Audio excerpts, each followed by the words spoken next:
Sir ও ভাবি বিবাহবার্ষিকীতে করলেন মোদের নিমন্ত্রণ।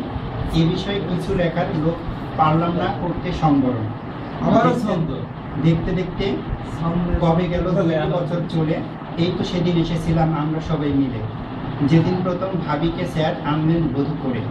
ভয়ে ভয়ে আমরা সবাই ছিলাম একটু দূরে, দূর থেকে কাছে এসে হয়ে গেলেন সবার ভাবি। স্নেহ মাখা ব্যবহারে রাখলেন সবার দাবি।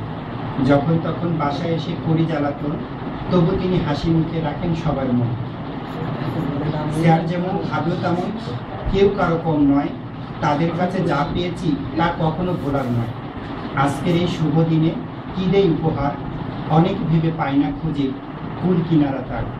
কবিতা লিখব কিন্তু আমি নই তো কোনো কবি, শিল্পী হলে এঁকে দিতাম মনের মতো ছবি।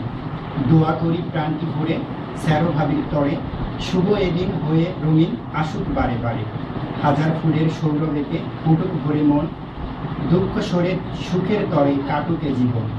দোয়া করি অবশেষে রাজার বেশে আসুক রাজকুমার, হাসিতে তার ভরুক এ ঘর, ভরুক সুখের দ্বার। এবার তো আর কাজে উঠবে।